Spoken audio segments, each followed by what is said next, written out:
Hello, guys and gals, me Mutahar, and I'm gonna be real with you guys here. Do not use the technology you are about to see in the video. I highly do not recommend it. Now, ladies and gentlemen, privacy is one of the strongest things to me, and when I see stuff like what you're about to see, I cringe really hard. So I'm gonna rip the band-aid off, we're gonna watch this together. This is apparently how some people can get even lazier paying for groceries. I'm at Whole Foods and I'm about to pay for my groceries with my...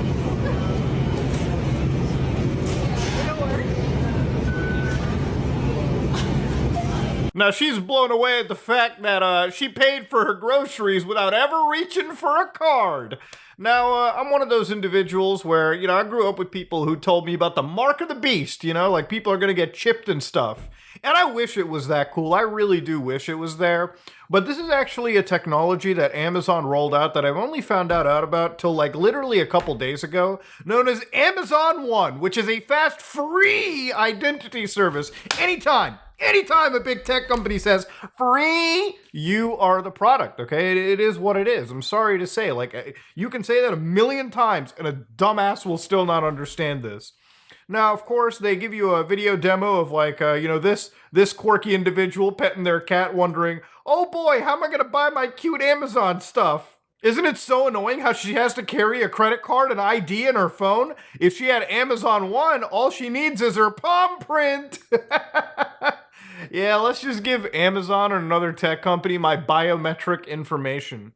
Now, according to Amazon over here, they have decided to have partnerships with American Express, Discover, MasterCard, Visa, basically the seventh layer of hell. Now, of course, additionally, unlike a credit card or a password, an Amazon One palm signature can't be replicated to impersonate a customer. That's because Amazon One does not use raw palm images to identify a structure. In fact, they use the underlying vein structure and they create a numerical, unique vector representation. This is like code speak, like marketing speak to sound cooler than it actually is. Fingerprints don't actually take photographs of your fucking fingerprints, okay? Fingerprint scanners work off dots. They just call it a mathematical representation because it sounds cooler. Apple's Face ID doesn't actually take a photo of your face. I know, shocking, right?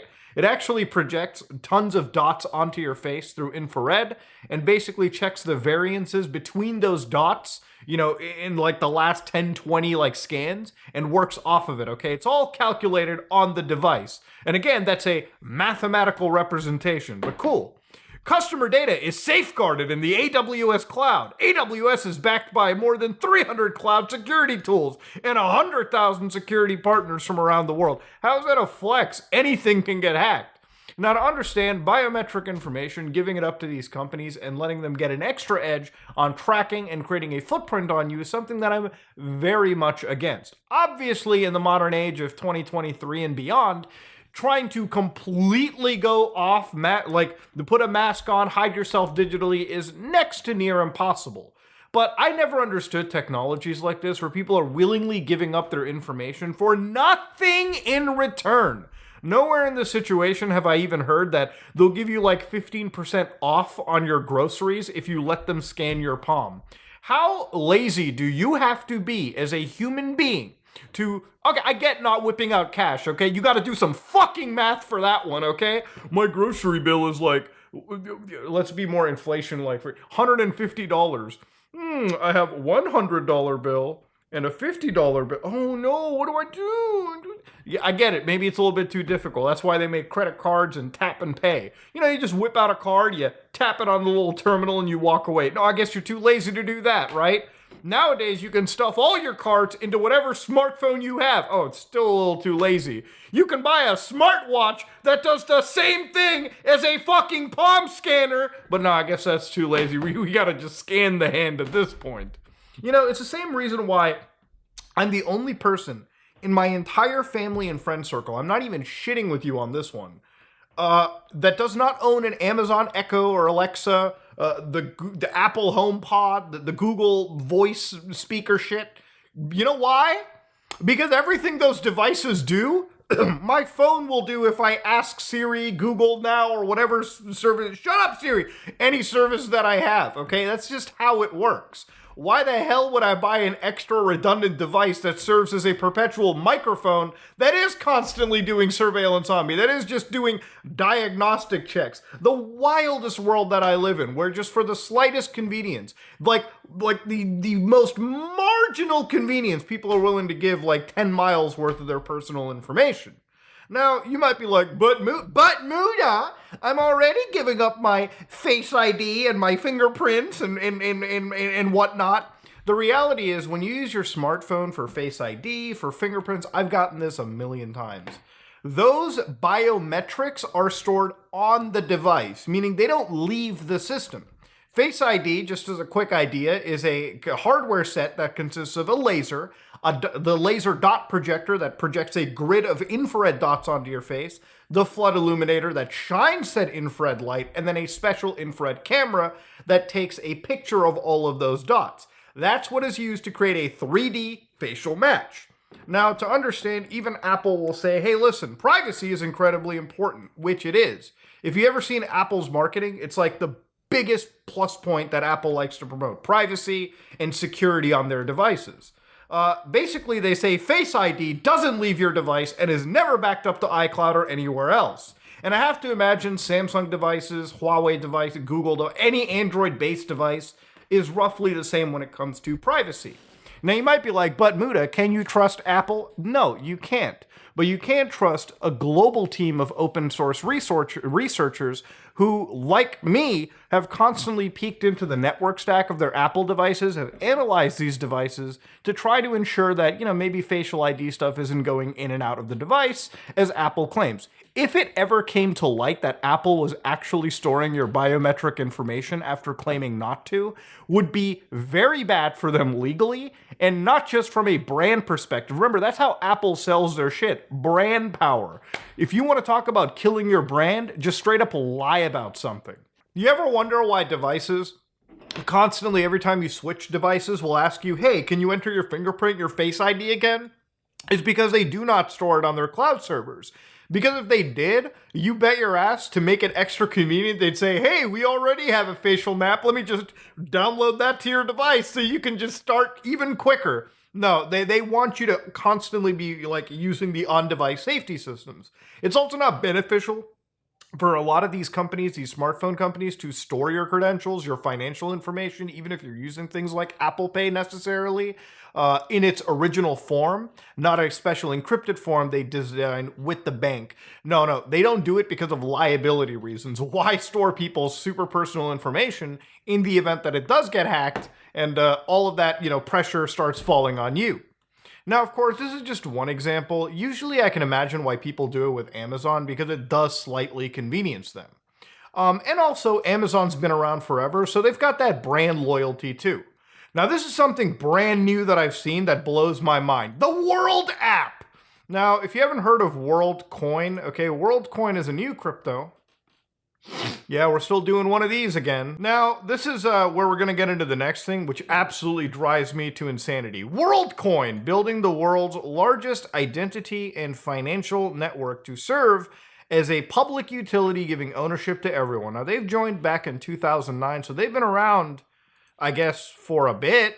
I bet if I Wayback Machine this, I wonder if this would actually be Worldcoin. Anyways, for every human, this is a special device, which if you look into how they introduce it, more than 3 years ago, we founded Worldcoin with the ambition of creating a new identity and financial network owned by everyone. The rollout begins today. If successful, we believe Worldcoin could drastically increase economic opportunity, scale a reliable solution, blah, blah, blah, distinguish humans from AI online while preserving privacy. Okay, so in a day of digital identities, they want to make sure that people have proof of existence. Worldcoin consists of a privacy-preserving digital identity, and where laws allow, a digital currency received simply for being human. We hope that where the rules are less clear, such as the US, steps will be taken so more people can benefit from both. So basically, you can download the World device and reserve your share. And when you visit an orb, a biometric verification device, you will receive a World ID.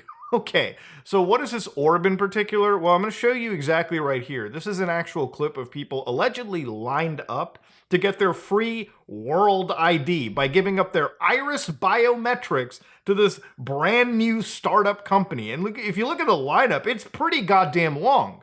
Now, do I generally believe this? I don't know. I guess that's supposed to be the orb that this person's bent over here. I don't know if they're praying or whatnot. They're about to look into it, and their iris is supposed to be captured. Now, of course, WorldCorp was already under investigation as soon as it launched, simply because people looked at this iris scanning and a new company and wondered, wow, there must be some privacy implications. Now, this is from the MIT Technology Review with a pretty scathing headline: Deception, Exploited Workers, Cash Handouts, How WorldCoin Recruited Its First 500,000 Test Users. So again, if you go down over here, one of the more scathing paragraphs here is, our investigation revealed wide gaps between WorldCoin's public messaging, which focused on protecting privacy, and what users experienced. We found that the company's representatives used deceptive marketing practices, collected more personal data than it acknowledged, and failed to obtain meaningful informed consent. These practices may violate the European Union's General Data Protection Regulations, GDPR, a likelihood that the company's own data consent policy acknowledged and asked users to accept, as well as local laws. So again, I'm just gonna say, ladies and gentlemen, it's a brand new company. Why you'd give up your ID or any form of your biometric is beyond me.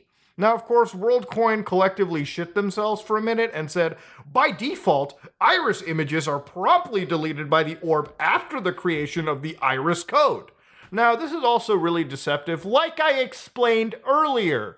Fingerprint technology, facial technology, iris technology doesn't use your image as a reference. It uses it once to create a mathematical notation, basically points, a code. That code will be stored. Just because you delete the images doesn't mean you're deleting the actual image, the computer's interpretation of that image. So while they'll say you don't need to enter any personal information to use the World app, World ID, which is a global identity protocol, is designed to enable anonymous actions not connected to your wallet. Both are separate accounts with separate keys and serve different purposes. So this is a tech they use, the orb, which is this really, really insanely in-depth hardware that's designed to create iris code, basically looking into the very high entropic values of your iris, which is more indistinguishable than, say, a fingerprint, according to their analysis, and also third-party analysis as well. Nobody said irises weren't unique, but this is the product they want to be using to capture iris information at very, very high values, I guess. And they said that it's equipped with a powerful computing units to run several neural networks in real time, and enables it to validate a person's humanness locally on a device without needing to send, upload, or save images. Similarly, a person's iris code, or a mathematical representation of the texture, is generated locally on the orb as well. So what it does is, it deletes the images after it creates that code. Individuals have the options to opt in and back up their images when verifying their World ID. This shares their iris image with WorldCoin to train the project's iris detection and segmentation models. Now, the reality is, they said, can governments and companies use it? Well, they say that it's an open source, permissionless protocol that anyone can use. So what's wild to me is people have already lined up to create digital identifications that aren't even being fucking used in the real world, all while giving up their personally identifiable information, their iris biometric, for literally nothing. Now, to say that there is nothing to be gained is a bit disingenuous too. Obviously, there is a monetary incentive, it seems, $50 in their cryptocurrency, not actual hard tender cash from what I understand, to individuals in Nairobi, Bengaluru, Hong Kong, so on and so forth. So if somebody wants to make 25 world coins, roughly 71,000 Kenyan shillings, or $50, of course that number is dwindling day by day as the value for WorldCoin continues to plummet. Like a lot of these bullshit cryptocurrency projects, again, bullshit in my opinion. But of course, let's not forget the fact that apparently police have also raided WorldCoin's warehouse in Nairobi over data concerns as well too. Officers backed by multi-agency officials went to the offices along Mombasa Road armed with a search warrant and broke in Saturday before leaving with machines they believe stores data gathered by the firm. Remember, this data is supposed to be deleted. It's never supposed to be kept. This is a project that that tries to make sure you're unique and not try to actually gather your data. But then let's not forget the Republic of Kenya actually suspends this. The government is concerned by the ongoing activities of an organization calling itself Worldcoin, which is involved in the registration of citizens through collections of eyeball/iris data. Relevant security, financial services, data protection agencies have commenced inquiries and investigations to establish the authenticity and legality of the aforesaid activities. So yeah, the government's kind of cracking down on the situation because they should. Why is it that a company that's come out of nowhere has started to actually grab all of this information? And let's not forget, there's also a whistleblower that ended up showing up publicly, and while there's not much that's being said here, this guy who claims to be, used to be part of the project, claims that you should really be researching what you're looking into or what you're signing, and also that he's working with relevant authorities. So again, the situation seems like it's breaking down, and again, I shouldn't have to tell you that giving up your personal information to a random company like this, even if it's ran by a big-time CEO, a big-time person in the AI industry, is not okay. Listen, ladies and gentlemen, for $50, letting these people enrich and create a user base just so that they can use it for some other purpose is never, ever okay. Now, again, when anybody gives up this stuff for free, even if they're not selling this information, just because you don't sell information doesn't mean you're not using it for another purpose. Whether they're using this to train AI models, for better iris, as they've stated in their privacy policy, if you opt in, that's something you have to be really worrisome about, okay? When you're giving up your information to companies like this, you have to be completely trustworthy that they're not nefarious, which, again, this is something new that came up. I can't trust these individuals. I would never, ever endorse something like this. And then, of course, on the other end, you've got a scenario where can this be hacked and can somebody get access to a biometric that could be used to hack other things in the future? This is something that you have to be really worrisome about. This is technology that honestly does not need to exist, okay? We already have functional biometrics. We do not need to be adding extra biometrics like this, especially with companies that just basically came up out of nowhere. You, my friend, are letting yourself become the sheep in a land of really dangerous wolves. I would, again, just advise you never use shit like this. The moment I looked into it, it wasn't just red flags being raised, one by one. This was an entire nation of red flags that I flew over, and I realized right there and then that I will never land anywhere near close. Anyways, if you like what you saw, please like, comment, and subscribe. Dislike it if you dislike it. I am out.